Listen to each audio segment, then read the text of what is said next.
আউযু বিল্লাহি মিনাশ শাইতানির রাজিম বিসমিল্লাহির রহমানির রহিম আল্লাহু আকবার আল্লাহু আকবার আল্লাহু আকবার। আপনার কাছে আমি ইসলামকে সত্যকে প্রকাশ করি, তাই সত্য ইসলাম আর সত্য ইসলাম যে পেতে চান আমার কথাগুলো মনোযোগ দিয়ে শুনবেন, আমার কথাগুলো মনোযোগ দিয়ে শুনবেন। খবরদার ভিডিওটা উঠবেন না, ভিডিওটা শুনবেন, ভিডিওটা প্রয়োজনে শেয়ার করে দেবেন, ভিডিওটা শেয়ার করবেন। অনুরোধ থাকলো আপনাদের কাছে, কেন শুনবেন না আপনারা? আপনারা হক কথা কেন শুনবেন না? আপনাকে হক কথা কি ভালো লাগে না? কেন হক কথা শুনবেন না? হ্যাঁ, ইসলামের হক কথা শুনতে হবে। কারণ দুনিয়া কয়দিন বাঁচবেন আপনারা বলেন? এই দুনিয়াতে আপনারা কয়দিন বাঁচবেন? কোনো শিওর আছে? গ্যারান্টি দিতে পারবে আপনি? বলেন, দুনিয়া গ্যারান্টি দিতে পারবেন? কোনো রকম গ্যারান্টি দিতে পারবেন না, কোনো রকম গ্যারান্টি দিতে পারবেন না। আপনি কয়দিন আপনি কয়দিন বাঁচবেন? এক সেকেন্ডে ভরসা নেই মানুষের, বিশ্বাস লাগে মানুষের এক সেকেন্ডে ভরসা নেই। আপনি কেন হক কথা শুনবেন না? হক পথ কি জন্য করবেন? ইসলামটা কার জন্য করতো? এই ইসলামটা কার জন্য? এই ইসলাম একমাত্র আমাদের জন্য, মানুষের জন্য ইসলাম। মানুষ আর এই জিনের জন্য ইসলাম একমাত্র আমার আল্লাহ সৃষ্টি করছে। এই জিন আর এই মানুষের জন্য আমার আল্লাহ ইসলাম অধিকার দিতে একমাত্র ইসলাম। ইসলাম ছাড়া কোনো ধর্ম চলবে না, ধর্ম একটাই চলবে, ছিল দিন ইসলাম। এ ভাই বিশ্বাস করেন, মানুষের অতিথি পাপ ধ্বংস করে একমাত্র দিন ইসলাম। বোঝার চেষ্টা করবে আমার, মানুষের অতিথি পাপ ধ্বংস করে একমাত্র দিন ইসলাম। আপনি কত পাপ করছেন, আপনি কত গুনাহ করছেন, সব গুনাহ পাপ আমার আল্লাহ ক্ষমা করে দেবে, আমার আল্লাহ সব কিছু ক্ষমা করে দেবে, ক্ষমা করে দেবে। আপনাকে এখনো সময় আপনি ইসলাম প্রবেশ করেন, দিন ইসলাম। ইসলামের অর্থ কি? এই ইসলামের অর্থ আপনার কাছে তুলে ধরবো, কি বুঝবে? কি বুঝি না আমি আপনাকে কি বোঝানো? এই ভাই বিশ্বাস করেন, এই যে 3 শ্রেণীর লোকেরা ইসলাম ধ্বংস করতেছে, 3 শ্রেণীর লোকেরা ইসলাম ধ্বংস করছে। কারণ জনগণ ইসলাম পাইছে না। আরে জনগণ বাতিলে কাজ করতে আরাম পায়, মজা পায়, শান্তি পায়। জনগণ যদি একটা, জনগণের কাছে যদি একটা বাতিলের কথা বলা হয়, কোনো জনগণ কখনো রাগ করে না, কখনো ইয়া করে না। আর জনগণ যদি ইসলামের কথা বলা হয়, ইসলামের হক কথা যদি বলা হয়, আর জনগণের মাথা খারাপ হয়ে যায়, এমন মাথা খারাপ হয়ে যায়, বলাই যাবে না। আশ্চর্য ব্যাপার, ইনকা হয় কেন? বনে ইনকা হয় কেন মানুষের? হ্যাঁ, কেন কেন আল্লাহ মানবেন না? কেন আপনি আল্লাহ ভয় করবেন না? কারণ আল্লাহ ভয় করতে হলে মানুষের মাধ্যম দিয়ে চলতে হবে। আল্লাহ রাব্বুল আলামিন বলে, তোমরা যদি আমাকে ভয় করো, তোমরা যদি আমার বিধান যদি মানতে চাও, দিন ইসলাম, তোমরা আমার এই নবীকে মানে চলো, এই নবীর আদেশ মানো, এই নবীর চরিত্র মানো, নবীরকে অনুসরণ করো, নবীকে ভালোবাসো, নবীকে তোমরা ভয় করো। তাতে আমাকে ভয় করা, নবী অনুসরণ করা মানে আমার অনুসরণ করা, নবী ভয় করা মানে আমাকে ভয় করা, নবীর আদেশ মানা মানে আমার আদেশ মানা, নবীর পক্ষে জীবন দেওয়া মানে আমার পক্ষে জীবন দেওয়া। কিন্তু শোনা আল্লাহ, কি বুঝলে? কি বুঝি না আমি আপনাকে কি বুঝালাম? এই ভাই বিশ্বাস রাখেন, কদিন বাঁচবেন?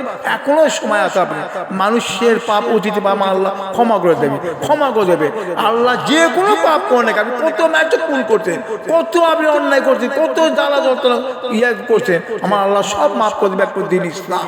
কি বুঝলেন? ইসলাম ছাড়া মানুষের অতীত পাপ ধ্বংস করবে না। কারণ ইসলামটা কি জিনিস? কারণ ইসলামকে মেনতে গেলে আগে সর্বোচ্চ আল্লাহর কাছে আত্মসমর্পণ করতে হবে। কার কাছে? একমাত্র আল্লাহর কাছে আত্মসমর্পণ করতে হবে। আর আল্লাহর কাছে আত্মসমর্পণ করা মানে নবীর কাছে আত্মসমর্পণ করা, একে বলে ইসলাম। কি বুঝলেন?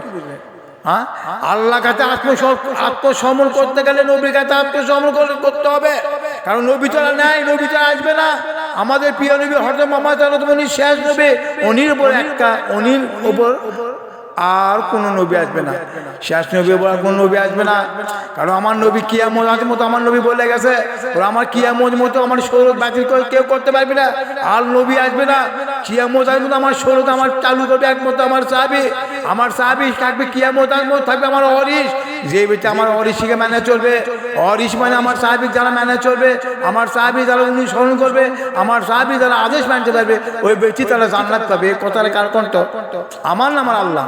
আল্লাহ কি বলিছে? আমার মোহাম্মদ সাল্লাল্লাহু আলাইহি ওয়াসাল্লাম নিজেই তো বলিচ্ছে, আমার সাহাবী শোনো, আমার মুসলিম তীর্থ করবে, এরা সব যাবে জান্নাতে।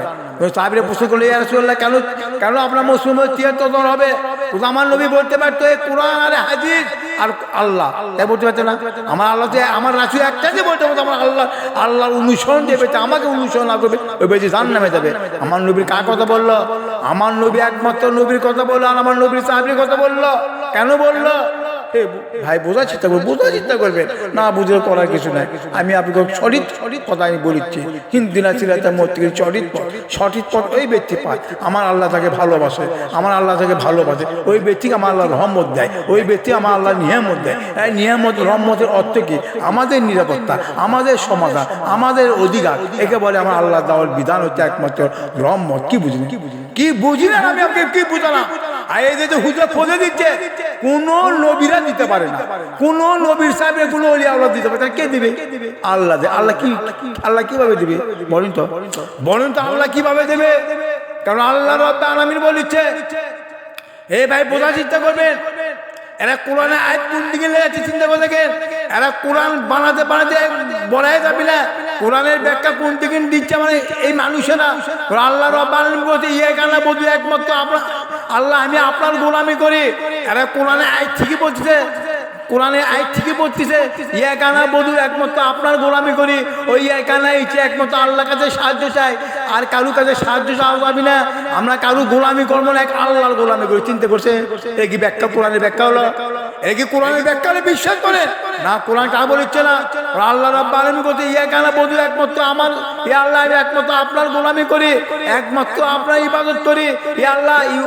তারপরে ওই এখানে একমাত্র আপনার কাছে সাহায্য চাই। আল্লাহ রাব্বুল আলামিন জবাব দিতে, আমার বান্দা তোমরা যদি আমার গোলামি করতে চাও, তোমরা যদি আমার ইবাদত করতে চাও, তোমরা যদি আমার সাহায্য পেতে চাও, তাহলে দিনের সিরাতের মধ্যে সঠিক পথ। এই কথা কে করছে? কোন এই কথা কে করছে? আল্লাহ করছে না? তা আমাদের পথ একটাই, তোমাদের নিরাপত্তা পথ, একে সঠিক পথ। দিনের সিরাতের মধ্যে সঠিক পথ, এই সঠিক পথই তোমাদের নিরাপত্তা, এই সঠিক পথই তোমাদের অধিকার। কে করছে? এই কথা আল্লাহ করছে না? তারা কোরআনের ভাষা কোন দিকে যাচ্ছে? হুজুররা, এক শ্রেণীর হুজুররা হক কথা বলে দেয় না, কোনো সময় হক কথা বলে না। আর জনগণকে হক কথা কিভাবে বলবে? পারবে? যে ব্যক্তি জনগণের কথা মতো চলাফেরা করে, কারণ এই দেশের হুজুরেরা কিভাবে চলাফেরা করতে, একটা ওয়াজ করে 40,000 টাকা পায়, ওই বস্তা 40,000 টাকা হাইর করে আসে, ওই বস্তা ওখানে যে হক কথা বলে ওই বস্তাকে আর টাকা নিয়ে আসবে? কনিত আর টাকা নিয়ে আসবে বস্তা বলেন? ওই বস্তাকে আর টাকা নিয়ে আসবে জনগণ টাকা নিয়ে আসবে, জনগণ এক টাকা দেবে না, ওই বস্তা আনা যাবে না, ওই বস্তা আমাকে খায়, আমাকে ইয়ে মধ্যে বাদ দেয়, তাই করবি না? জনগণ তাই করবি না? এ ভাই বোঝা যেত জনগণ তাই করবি না? না, এভাবে ইসলাম আসেনি। এ ভাই শুনেন, আল্লাহ রাব্বুল আলামিন আমার 10 সালে আমার আল্লাহ হিদায়াত করতে, যখন আমার বয়স ছিল 34 বছর বয়স ছিল, আমার আল্লাহ হিদায়াত করতে 10 সালে আমার আল্লাহ হিদায়াত করতে বয়স ছিল, আমার 34 বছর বয়স ছিল। আমি খুব খারাপ জায়গা ছিলাম, আমি খুব খারাপ জায়গা ছিলাম, বলাই যাবে না, সব ওয়াজের মধ্যে আছে। এ ভাই আমি কেন আপনি ইসলাম মানবেন না? আমি অনেক এমন কোনো খারাপ কাজের মধ্যে আমি জড়িত ছিলাম না, আমি সব ধরনের খারাপ কাজ দিতাম। আমি এমন কোনো টিভি দেখিনি, আমি টিভি সবসময় নোংরা ছবি দেখছি, তা বলাই যাবে না। আপনার কাছে সবই আপনি তো বলা রাখবি না, টিভি কি জিনিস দেখা যায়, কত নোংরা জিনিস আমি টিভি দেখছি। আমার আল্লাহ সব এক রাতে ত্যাগ করলো। আমি একটার মদ ত্যাগ করলাম, আমি জুয়ে ত্যাগ করলাম, আদা বাজার ব্যবসা ত্যাগ করলাম, আমি সুদ ত্যাগ করলাম, আমি নারীর সাথে কথা ত্যাগ করলাম, আমি সব কিছু ত্যাগ করলাম। এ ভাই আমি সব কিছু ত্যাগ করলাম, ত্যাগটা আমাকে আমার আল্লাহ নামাজি বানালো। কেন নামাজি বানালো? আল্লাহ রাব্বুল আলামিন বলছে ইবাদত একটা সবচেয়ে বড় ফরজ ইবাদত। ঈমান আনা পরে একটা ফরজ ইবাদত, একটা নামাজ একটা মালক্য জিনিস, নামাজ একটা শিরের জিনিস। এ ভাই বোঝার চেষ্টা করবে, কেন আপনি নামাজ পড়বেন না? কেন আপনি নামাজ পড়বেন? নামাজ পড়তে গেলে ঈমান আনতে হবে, আর ঈমান আনতে গেলে কি করতে হবে? আপনি লোভ লালসা ত্যাগ করতে হবে, সুদ ত্যাগ করতে, হিংসা ত্যাগ করতে হবে, অহংকার ত্যাগ করবে, হারামটা সব ত্যাগ করতে হবে। তারপর আপনি গাও সব পবিত্র হয়ে যাবে, পবিত্র হয়ে যাবে। তারপর আপনি নামাজ ফরজ, রোজা ফরজ, তারপর আপনি হজ ফরজ। আমি তো নামাজের কথা আমি আপনাকে কাছে বলে দিচ্ছি, কেন আপনি মারবেন? এই ভাই আমার আল্লাহ যদি হিদায়াত করে, আমি ছবি দেখতে পারিনি, আমি ছবি সিরিয়াল দিচ্ছি, কারণ আমার চোখের মধ্যে বাইরের ছবি ছিল, সাজানের ছবি ছিল, কারণ ঘরের ছবি ছোঁয়া যাবে না, ঘরের ছবি সাজার ছবি না। এই ভাই আপনারা ভালো জিনিস প্রয়োজন করেন, আপনারা মোবাইল দেখেন, মোবাইলে ভালো জিনিস দেখেন, আপনি মোবাইলে ভালো জিনিস দেখেন, খারাপ জিনিস দেখেন। কেন মোবাইলে খারাপ দেখেন বলেন? আপনি কেন মোবাইলে খারাপ জিনিস দেখবেন? কারণ খারাপ জিনিস দেখা যায় নাই, কারণ খারাপ জিনিস দেখা হারাম। এখনকার মানুষ আমাকে এইভাবে ফোঁদেছে, আমি আগে কথাগুলো বলে দিতে, কারণ মানুষের সমাজের কাছে আমি যুগ আমার আল্লাহ হিদায়াত করে, আমি তাকে বলি তোমার বাড়ির টিভি ছোঁয়া যাবে না, টিভি দেখা তোমার হারাম। আমি এই কথাটা কি জন্য বলতে পারি বোঝার চিন্তা করবেন, কারণ টিভিতে কারেন্ট লাওয়া হারাম, কারণ কারেন্টে টিভি চলে, কারণ টিভির মধ্যে অনেক অবৈধ সিন দেখা যায়, অনেক কিছু অবৈধ সিন দেখা যায় টিভির মধ্যে। ওই অবৈধ টিভির সিন থেকে আপনারা টিভি দেখে এই জন্য কারেন্টও হারাম, টিভিও হারাম। এবার এরা বোঝার চেষ্টা করে, জিনিসটা বোঝা না।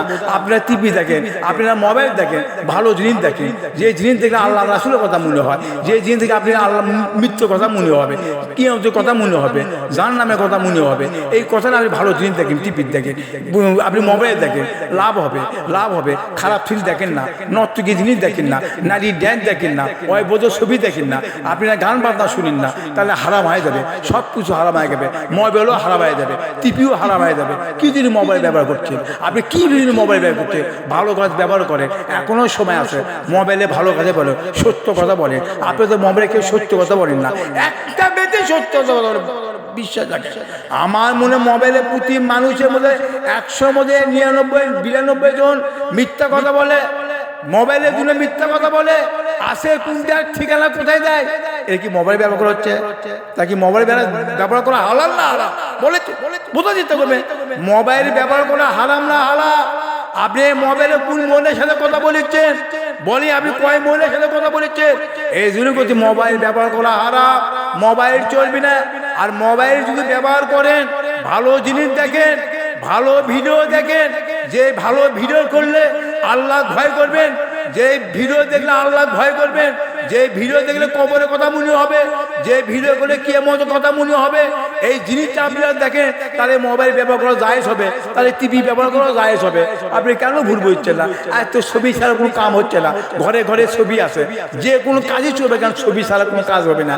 আপনি যেটি চান ছবি ছাড়া কোনো কাম হবে না, হবে বলেন? ছবি ছাড়া কোনো কাম হবে? ছবি ছাড়া কোনো কাম হবে না, বিশ্বাস রাখলে ছবি ছাড়া কোনো কাম হবে না। যেটি চান আপনার ছবি লাগবেই, ছবি লাগবে না? হ্যাঁ, আমি করছি না ছবি তোলা যায়, আমি করছি না ছবি তোলা যায়, আমি ছবি দেখতে পাই না। আপনি ছবি ঘরের টাঙ্গা ছবিন না, ঘরের শোকেসে বলে কোনো ঘরের মধ্যে কোনো চারু ছবি টাঙ্গা করবেন না। তাহলে আল্লাহর রহমতে ফেরেশতা ঘর থাকে। এই ভাই, আমার আল্লাহ যদি হিদায়াতকে আমি ঘরের মধ্যে ছবি দেখতে পারি না, বিশ্বাস করে আমি ছবি দেখতে পারি না, আমি ছবি বেড়াই দিতে, আমার বইয়ের ছবি, আমার শরীর ছবি, আমার বেটার ছবি আমি দেখতে পারি না। এমনকি আমারও আইডি কার্ড ছবি আসলো, এরও আমি বেড়াই দিতে, আমি ছবি দেখতে পারি না। কি বুঝলেন? তার ছবি কি, ছবি কি হারামলা? মন ছবি কি হারামলা? আমি তো আপনি ছবি তুলে আপনি টাঙ্গা ছবি, এখন তো দুনিয়া হয়ে গেছে ছবি, ছবি ছাড়া কোনো কাজ আছে কোনটা? যে কোনো কাজের জন্য ছবি লাগিচ্ছে, আপনি হজ করবে যান ছবি লাগিচ্ছে, আপনি ভারত যান ছবি লাগিচ্ছে, আপনি যে কোনো কাজে আপনি করবে গেলে ছবি লাগছে, জায়গা কিনবে গেলে ছবি লাগিচ্ছে, ডাক্তার কাছে মানে কত সব কাজেরই ছবি লাগিচ্ছে। ছবি ছাড়া কাম আছে কোনটা? কাম আছে? কাম আনে, ছবি ছাড়া কাম নেই। কারণ এই জন্য আপনি করছি ছবি, আপনি যেমন দেশের সরকার আইন তৈরি করছে, এখন দেশের সরকার আমি আইনটা আমি সামান্য কথা বলেছি, আমি আমার কথা আমি বলেছি, আমি যদি একখানে জায়গা কিনতে যাই, এই জায়গা কেনার থেকে আমার ছবি তো লাগবে না, আমার কোনো ছবি তোলা লাগবে না, আমার ছবি লাগবে। কারণ ছবি ছাড়া আমি জায়গা কিনতে পারবো না, আমার দলিলে হবে না। আমি সামান্য আপনি এই কথা বুঝে দিচ্ছি, ছবি ছাড়া কোনো দলিল হবে না। এই সরকারি আইন করে আর আগে কিছু ছবি লাগে না, কিছু লাগে না, সরকার আইন করছে। এখন বাধ্য আমার কি করা লাগবে? ছবি না তুলে আমার ছবি নেই, না তুলে আমার ছবি, আমার জায়গা কিনা যাবে না। এই হিসেবে আপনি ছবি করতে পারেন, তুলতে পারেন, তার কোনো অসুবিধা নেই। এর সরকারের উপর চাপ হবে, এর আমার সরকারি হিসাব দিতে হবে, এই ছাড়া কোনো বুদ্ধি নেই। আর আপনি যদি মোবাইল ব্যবহার করেন, মোবাইলে হক কথা শুনে, মোবাইলে হক কথা শুনে, টিভির মধ্যে হক কথা শুনে, টিভির মধ্যে অবৈধ সিন দেখেন না, নারীর নর্তকী দেখেন না, কোনো নারীর নর্তকী দেখবেন না, জিনিস দেখেন, ভালো জিনিস দেখেন, জ্ঞান জান বাড়ে। আপনি কিয়ামতের কথা মনে হয়, কবরের কথা মনে হয়, এলে যার নামে কথা মনে হয়, এই কথাটা আপনি ভালো জিনিস টিভি দেখতে পারেন। এই হিসেবে আমার জায়েজ আছে, তাই এই হিসেবে জায়েজ আছে। আমি কখনো হারাম বলিনি, অবৈধ কাজ দেখবেন ওটা হারাম হয়ে যাবে। কারণ নবীর যুগে কোনো টিভি ছিল না, কোনো মোবাইল ছিল না। আমার মোহাম্মদ সালাম সব বলে গেছে, আমার মোহাম্মদ সালাম সব করে বলছে। এই মোবাইলটা কোথায় চিনে এলো কোন? এই মোবাইলটা কোথায় চিনে এলো কোন? এই যা কিছু বৈজ্ঞানিকরা তৈরি করছে, একমাত্র এই কোরআনে তিনি তৈরি করছে, একমাত্র কোরআনে তিনি সব কিছু আবিষ্কার করছে। বৈজ্ঞানিকরা যা কিছু আবিষ্কার করছে একমাত্র কোরআন তিনি আবিষ্কার করছে, কোরআন ছাড়া কোনো জিনিস আবিষ্কার করেনি। বিশ্বাস রাখেন। কারণ কারণ আমি এই কথা আপনার কাছে বারবার কি জন্য বলতে যাচ্ছে, কেন বলতে যাচ্ছে, মোবাইলের যদি ভালো কাজে যদি ব্যবহার করেন তাহলে জায়েজ হবে, জায়েজ হবে, আমি সাক্ষী জায়েজ হবে। যাই তুমি ভালো জিনিস দেখে, আমি মোবাইলে ভালো জিনিস দেখে, এখনো সময় আছে আপনারা। আরে আপনি কেন শুনবেন না? ইসলাম কেন মানবেন না? কেন আল্লাহ ভয় করবেন না? ইসলাম তো আমাদের শান্তির পথ, ইসলাম তো আমাদের নিরাপত্তা পথ, আর ইসলাম তো আমাদের অধিকার পথ। কেন আপনি ইসলাম মানবেন না? ইসলাম মানতে গেলে আপনি সর্বশেষ আগে মানুষকে মানতে হবে, মানুষকে মানতে হবে, নবীর সাহাবিক মানতে হবে, নবীর অরিস মানতে হবে, তাহলে আপনি ইসলাম খুঁজে পাবেন না। এই হুজুরা ইসলাম ধ্বংস করছে, এই পীরেরা ধ্বংস ইসলাম ধ্বংস করছে। এরা টেকালে পাগলা হয়ে গেছে, এক শ্রেণী ধর্ম হলে পাগলা হয়ে গেছে, আর এক শ্রেণী কোরআনের ব্যবসা বের করলো, ভিক্ষা বের করলো, আল্লাহ আছে দাঁড় করলো, তার মানে আল্লাহ গরিব, আল্লাহর কিছু নাই। চিন্তা করছেন? বুঝলেন? এরা ভিক্ষা করতে করতে আবার নবীগিরে কথা করছে, এরা ভিক্ষা করতে করতে আবার নবীগিরে কথা ভিক্ষু বানালো, নবীগিরে ভিক্ষু বানালো। নবী মাদ্রাসা তৈরি করছে, মাদ্রাসা তৈরি করে আমার নবী চামড়ার টেক, আমার নবী চামড়ার টেক আছে। চিন্তা করছে এই হুজুর কি ভাই পৌঁছে দিচ্ছে দেখে? হ্যাঁ, তো আমার নবী কি দিল? আমার নবী কি দিল? চিন্তা করতে গিয়ে বোঝা চিন্তা করবে আমাকে কথা, আমার কথা বুঝেছি তো ভাই। আমি প্রমাণ ছাড়া কোনো কথা, আমি মেলা ওয়াজ চলছে, এই হুজুরের ওয়াজ মেলা শুনছে। এরা কয় কি মোহাম্মদ সাল্লাল্লাহু চামড়ার টেকা খাচ্ছে, আমার মোহাম্মদ সাল্লাম ধরি রাখ কুরবানি দিছে, এই চামড়া বেমার কাছে আমার রাসূলের কাছে দান করছে। তোমার রাসূলের কিছু নাই, রাসূল গরিব। এই রাসূল যদি গরিব তাহলে আল্লাহও গরিব।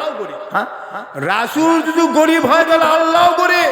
তাহলে ধনীকে রে, এই তাহলে ধনীকে, হ্যাঁ আশ্চর্য বাবা, তাহলে ধনীকে, ধনীকে ওরা ধনী একমাত্র আল্লাহ, আল্লাহর নিচে রাসূল ধনী। কারণ আল্লাহ রাব্বুল আলামিন আমার রাসূলের সম্পদ দান করছে, আর রাসূলের সম্পদ একমাত্র পাবে নবীর সাহাবীরা। এই ভাই বোঝার চেষ্টা করবেন। কারণ আল্লাহ রাব্বুল আলামিন বলে আমি তোমাদের মাঝে আমি একটা রহমত নাযিল করলাম, 1,24,000 আছে একমাত্র নবীর রহমত, আর আমাদের নবী সারা বিশ্ব রহমত। এ ভাই বোঝার চেষ্টা করবেন। আর নবী অরি যারা হবে তারা রহমত, তার রহমত হবে। আর রহমত অর্থ মানে কি? আমাদের শান্তির পথ, আমাদের অধিকার পথ, আমাদের নিরাপত্তা পথ, আমাদের সমাধান পথ হচ্ছে একমাত্র রহমত। রহমত অর্থ মানে ইসলাম, রহমত অর্থ মানে ইসলাম। ভাই বোঝার চেষ্টা করবেন, এখনো সময় আছে। আপনার ভালো জিনিস দেখে, টিভি ভালো জিনিস দেখে, মোবাইলে ভালো জিনিস ব্যবহার করে, আপনি কয় মনের সাথে কথা বলিচ্ছে। আপনার ঘরে বউ এত মোবাইল দিছে, আপনার ঘরে বউ কয় পুরুষের সাথে গল্প করছে। এই হিসেব করছেন একবার বলে, এই হিসেব করছেন, হিসেব করছেন। লা ইলাহা ইল্লাল্লাহ মুহাম্মাদুর রাসূলুল্লাহ, আল্লাহু আকবার, আল্লাহু আকবার।